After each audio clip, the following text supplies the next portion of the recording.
What's good, YouTube? In today's video, we're going over the top 5 meta loadouts here after the Season 3 Reloaded update. There's been a ton of buffs and nerfs and some surprising ones and some not so surprising ones, and I got everything for you guys here today. So if you enjoyed the video, be sure to give it a like, subscribe with notifications turned on, and let's get into it. Our first gun here today is going to be the SVA 545. This should basically be your #1 meta assault rifle with nerfs to the SOA Subverter, the Ram 7, the Bruin MK9. This is definitely going to be taking over. It's been really good even before this exact Season 3 Reloaded update. People started figuring it out a couple days ago that it's actually really good, but now even more so with those other guns being nerfed and this one actually not getting nerfed. So let's hop into it here. First thing, muzzle is going to be the VT7 Spearfire suppressor to keep us off the radar, though if you are only going to be running this here pretty much in the actual burst mode, what I'd recommend is going over here and adding on the sonic suppressor, because I do believe it gives you a little bit more than that VT7 Spearfire here, which is actually really solid. So we go from 817 on our bullet velocity up to an 857. It's a 5, and 13% increase as opposed to 5, and 8.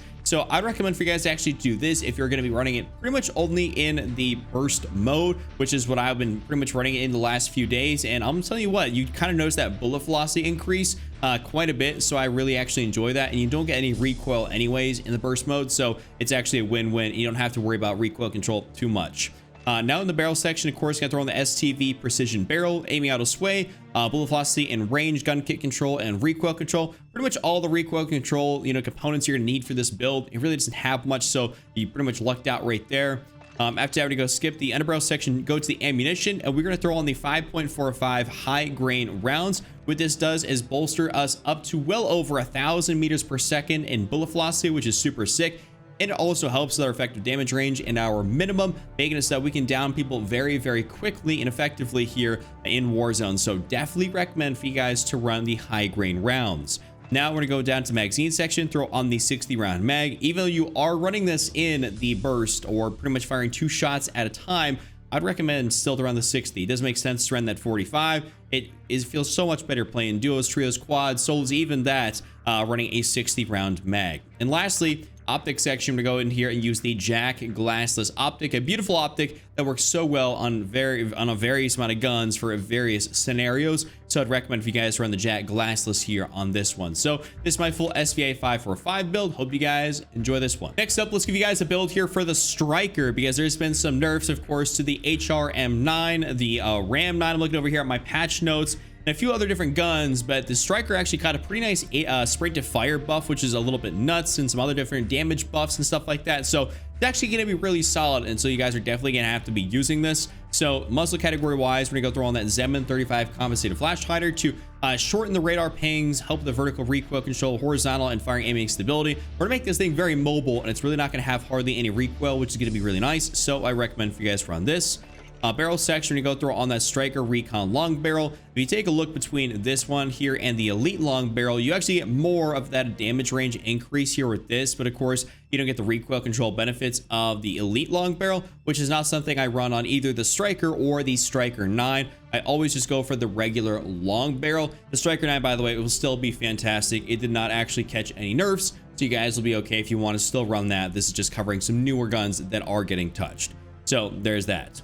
Now down to the underbarrel section, we're gonna go throw on the XRK Edge hand stop, or BW-4 hand stop for aim walking speed, movement speed, ADS speed, and of course sprint to fire speed. If you want to, you can switch this out for pretty much any of the ones down here, like the FTAC MSP, the DR6, or the X10 Phantom 5. Kind of experiment around, see what works the best for you, but the XRK Edge should work very, very well. It's just a great one overall, and I really enjoy the ADS movement speed you get, which is a plus 13%, so you're able to strafe back and forth while ADSing, which does help out with your aim assist, helps your aim, everything like that. This is really huge, pretty crucial, as opposed to the DR6, where you only get about 6% of that instead of 13. So pretty marginal increase here for that. Now down to the magazine section, throw on the 48 round mag. Don't need that 60 round drum, though realistically speaking, you could probably get away with it just because it's a very mobile gun, but it doesn't have a high fire rate. So having 48, which is pretty much more than most SMGs get nowadays, is perfectly fine. And for not having a high fire rate, you should be able to down plenty of people here without having to reload. So I recommend for you guys to do this. And lastly, in the stock section, we go throw on the no stock attachment. I know this is kind of a wild one right here, but it actually doesn't like chalk the recoil control capabilities of this gun. It's still very manageable. If you need to run something else, you could probably run like the Lockman MK2 light stock. and pretty much get away with running that instead of the no stock if you feel like it's a little too much recoil, but it's really hardly anything. So that's why I really enjoy running the no stock on this thing. It doesn't totally torch the gun, and I really enjoy that. So this is my full build here for the striker. Try this one out. Next up, we're getting in here to the BP50. This is a great long range gun. Of course, the conversion kit is really solid as well, but that's a totally different thing, and I made dedicated videos on that actually didn't get nerfed. So you guys can go find the other BP50 video on my channel if you want to see that conversion kit build. But this is a primary long range build here for the BP50, which is still gonna have great mobility as well. First thing, VT7 Spiritfire, pretty standard of what we're running for a long range, minus that SVA where I told you guys to run that sonic suppressor. So we have this on here.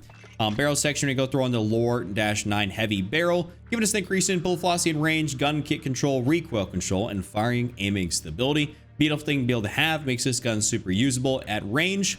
Now down to the underbarrel section, they bring heavy support grip, a tried and true underbarrel attachment that a lot of us love to use on pretty much all of our guns. I know there's a couple attachments people like to talk about, like way down there, way down the line, like the Bruin heavy vertical grip, whatever it may be. I think some people really like to use, but Bruin heavy support grip is pretty much just never failing. It just is so good at whatever it does, which is, you know, control the recoil of the gun, that you really don't need to go venture off anything else. And if people were figuring out that there's something better, there'd be all the data miners all over it. And trust me, I'd let you guys know because I'd be using it myself. So this is going to be my attachment of choice.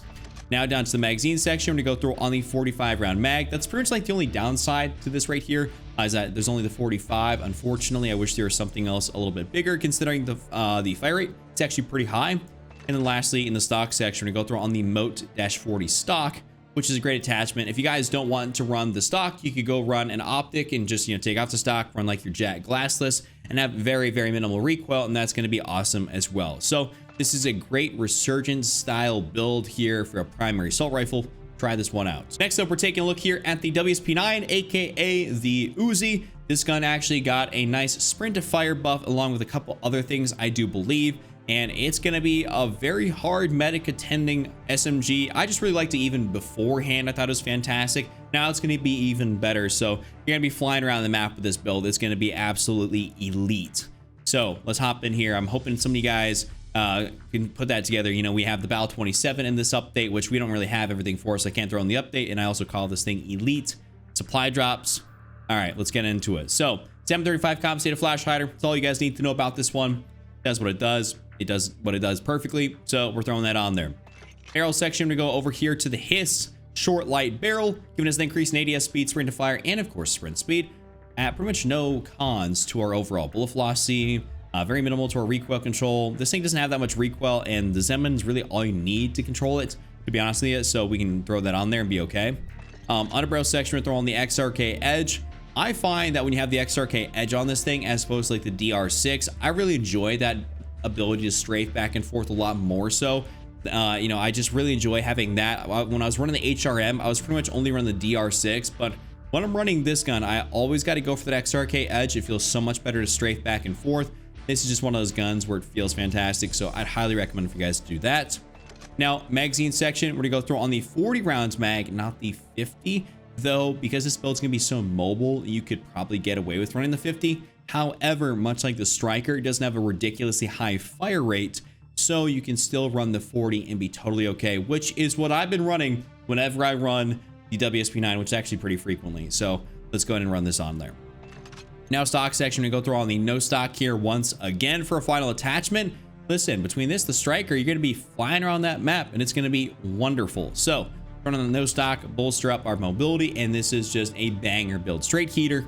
You guys definitely need to use this. Lastly, let's get into the MTZ-556, a gun that I think a lot of people have been sleeping on still, along with that SVA, but it's definitely still going to be something you guys should be using here because it actually caught a nice little buff in the recent updates. So let's get into it. First thing, VT7 Spiritfire suppressor. I mean, listen, you can't go wrong when you're running this thing. And of course, I have the weekly challenge cam on here for anyone's going to be wondering or asking. That is what it is. I don't know if I think you can still probably get it, but anyways, this is going to be the VT7 Spiritfire suppressor. Definitely run that. Barrel section, MTZ Clinch Pro barrel. This is going to be the best one out there for that bullet velocity, you know, minimum effective damage range, all this sort of stuff. I mean, technically speaking, I think you maybe get a little bit more over here, but I mean, everyone just runs the MTZ Clinch Pro barrel. It just makes the most sense. I don't really think you guys need to run that drifter heavy long barrel. That's just not it, to be honest with you guys. Just go for the Clinch Pro barrel. Now we're gonna go down to underbarrel section, run the Bruin heavy support grip here as always. And then we're gonna go down, of course, in the magazine section, throw on the 50 round drum, which is of course what we have to do. I mean, this has got a pretty high fire rate, but it's still an actual laser beam, so you definitely need that 50 rounds in there. Running the stock magazine, anyone, by the way, is just never acceptable on like almost any gun. Maybe minus like an LMG or a sniper rifle, but for SMGs, ARs, any of that sort of stuff, always go for the bigger magazine, seriously. Lastly, we're gonna go up in here to the optics section. You guys can either throw on the Jack glassless if you want to, or you can go into stock section. So I'll show you guys this Jack glassless. That'd be a nice full build right there. Or take that off, go to the stock, and throw on the MTZ Marauder stock if you like those beautiful iron sights, which I'm a proponent of using the iron sights on this gun. I think they're really wonderful. So you guys can do that, and that's going to be that. That's my full top 5 for the update. If you guys enjoyed this one, give it a like, subscribe, check out this other video on screen, and I'll see you all next time.